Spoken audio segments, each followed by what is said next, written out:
Hello friends, welcome to your own channel daily stock. तो इस video के अंदर हम यहाँ पर बात करने वाले हैं टोयाम इंडस्ट्रीज कंपनी के बारे में। कंपनी का क्या कारोबार है, बिजनेस सेगमेंटेशंस को यहाँ पर हम अच्छी तरीके से जानेंगे और उसके साथ साथ में बताएंगे कि यहाँ पर हमें इस कंपनी के अंदर निवेश करना चाहिए या नहीं।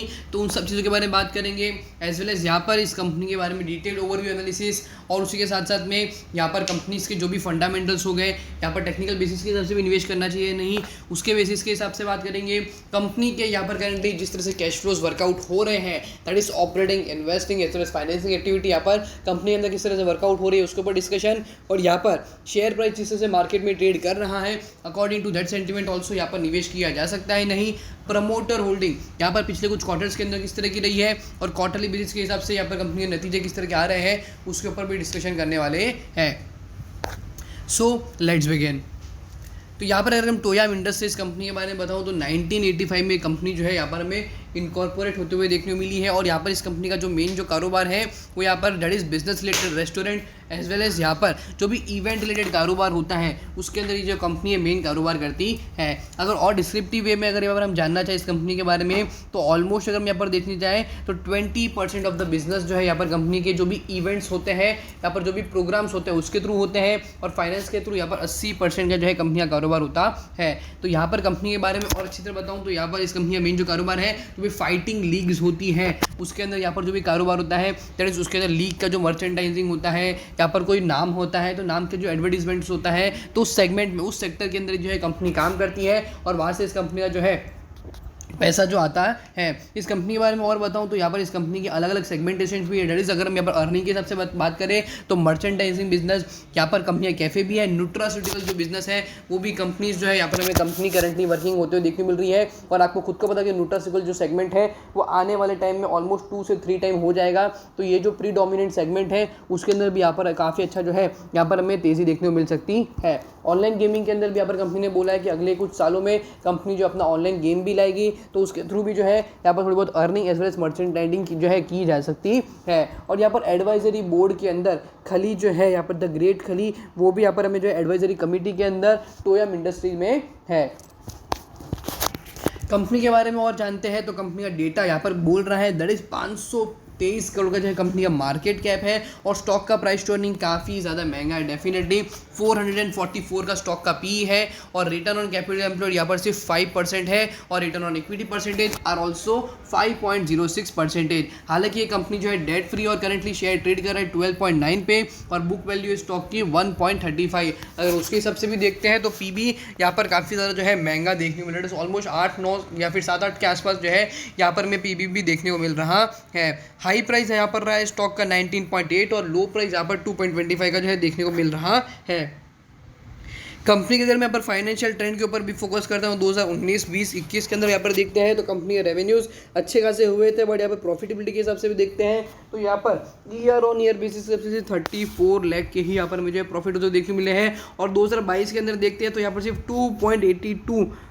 2.62 करोड़ के जो यहाँ पर कंपनी रेवेन्यू हुए हैं और उसके सामने यहाँ पर कंपनी ने सिर्फ 1 करोड़ 7 लाख रुपए ही कमाया है। हालांकि ये जो मार्जिन है वो काफ़ी ज़्यादा अच्छे देखने मिल रहे हैं, बट यहाँ पर बात आ जाती है कि जो स्केलेबिलिटी होती है कोई भी बिजनेस के अंदर वो जो है एक अच्छे खासे जो है सेगमेंट में बढ़ते होनी चाहिए, स्लोली एंड स्टेडीली जो है ग्रो होना चाहिए। अगर समझ लीजिए यहाँ पर जो एक लीग ये कंपनी जो है करा रही है जो है अगली और लीग में जो है यहाँ पर कंपनी एंटर करना चाहिए, उसके साथ साथ में और जो है लोगों के साथ कोलैबोरेट करना चाहिए, कंपनीज जो ये जो सेगमेंट में काम करती है उसको अक्वायर करना चाहिए। तो ये जो चीज़ है वो यहाँ पर कंपनी जो कर सकती है, बट यहाँ पर अभी तक हमें जो इस तरह की चीज़ देखने को नहीं मिल रही है।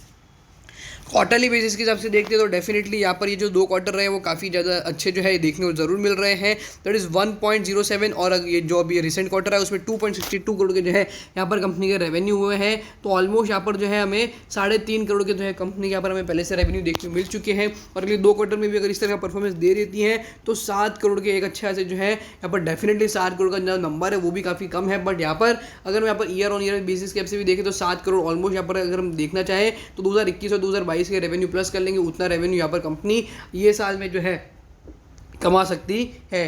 प्रॉफिट के बारे में बात करें तो यहाँ पर अभी तक 2 क्वार्टर को मिला के यहाँ पर 1 करोड़ कमाया है, अगले 2 क्वार्टर में भी समझ लेते हैं कि 1 करोड़ कमा लेगी तो ऑलमोस्ट यहाँ पर जो है प्रॉफिट के नंबर्स भी जो है डबल होते हुए देखने को मिल सकते हैं। शेयर होल्डिंग पैटर्न देखने जाए तो शेयर होल्डिंग पैटर्न में यहाँ पर कोई भी अच्छी बात मुझे जो है यहाँ पर देखने को नहीं मिल रही। प्रमोटर की होल्डिंग जो पहले 4.71% थी, अभी प्रमोटर होल्डिंग नील हो चुकी है।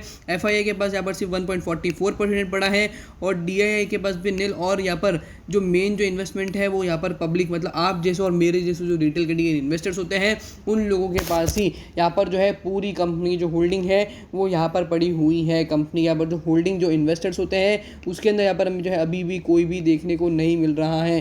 सो काइंड ऑफ जो है ये जो चीज़ें काफ़ी ज़्यादा जो है नेगेटिव डेफिनेटली देखने को मिल रही है, बिकॉज यहाँ पर जो लिक्विडिटी होती है वो काफ़ी ज़्यादा जो है नेगेटिव सेंटीमेंट में यहाँ पर हमें जो है ज़्यादा देखने को लग रही है। कैश फ्लोज देखते हैं तो कैश फ्लोज भी इतनी तरह अच्छे नहीं। कैश फ्रॉम ऑपरेटिंग एक्टिविटी यहाँ पर कंपनी जिस तरह से कमा रही है उसके हिसाब से जो यहाँ पर बुक में शो होना चाहिए वो भी यहाँ पर हमें जो है माइनस में देखने को मिल रहा है। अगर यहाँ पर कैश फ्लोज देखते हैं दैट इज ऑपरेटिंग एक्टिविटी तो यहाँ पर -13 करोड़ का जो है देखने को मिल रहा है। वो ये कि रिसीवेबल्स कंपनी को जो ऑलमोस्ट यहाँ पर 14 करोड़ के जो है यहाँ पर देने पड़े हैं। So that is the reason कि यहाँ पर हमें जो है ऑलमोस्ट ऑपरेटिंग के अंदर 13.5 करोड़ से भी ज़्यादा का जो है यहाँ पर हमें माइनस देखने को मिल रहा है। और कैश फ्रॉम इन्वेस्टिंग एक्टिविटी और जस्ट 0.1 लाख का जो है यहाँ पर हमें माइनस देखने को मिल रहा है। वो भी यहाँ पर कंपनी ने फिक्स एसेट खरीदा। आई डोंट नो कि यहाँ पर जो है 1 लाख का यहाँ पर कंपनी ने यहाँ पर छोटा सा एसी ले लिया है या फिर जो है नॉर्मल सा फर्नीचर कराया हुआ है। और cash from financing activity positive 13.65 CR का यहाँ पर हमें जो है शो हो रहा है। और ये जो चीज़ है वो भी यहाँ पर हमें जो शेयर होल्डिंग बची होगी आई गेस उससे जो है यहाँ पर हमें रियलाइज होते हुए देखने को मिला है। 5 साल का हाई प्राइस की बात करें 19.78 और लो प्राइस 0.87 का यहाँ पर हमें देखने को मिल रहा है। और यहाँ पर करेंटली शेयर ट्रेड कर रहा है 12.85 पर। सो क्वेश्चन राइज की यहाँ पर हमें इस कंपनी में निवेश करना है या नहीं। So my answer is quite simple कि यहाँ पर हमें कंपनी में निवेश नहीं करना है। मार्केट भी रिटर्न्स डेफिनेटली नहीं दे पाएगा। That is what I think. यहाँ पर हमें जो है एकदम से रैली देखने को मिल जाए so kind of other thing. But यहाँ पर कंपनी प्रमोट होल्डिंग नहीं है, कंपनी रेवेन्यू जिस तरह से ग्रो होनी चाहिए, कंपनी बिजनेस जो है वहाँ पर भी जिस तरह से ग्रोथ जो होनी चाहिए वो यहाँ पर हमें जो है अभी तक जो है देखने को नहीं मिल रही है। हालांकि जो कंपनी जो सेगमेंट्स में छोटे छोटे काम भी करती है वो जो सेगमेंट्स है वो भी काफ़ी ज़्यादा जो है माइक्रो यहाँ पर हमें देखने को मिल रही है। सो होप करता हूँ कि यहाँ पर आपको टोयम इंडस्ट्रीज लिमिटेड कंपनी के बारे में जो एनालिसिस यहाँ पर हमने किया वो यहाँ पर आपको अच्छी तरह चल गया होगा। वीडियो अच्छा लगा हो तो वीडियो को लाइक शेयर और हमारे चैनल को सब्सक्राइब करना ना भूलिएगा। Thank you.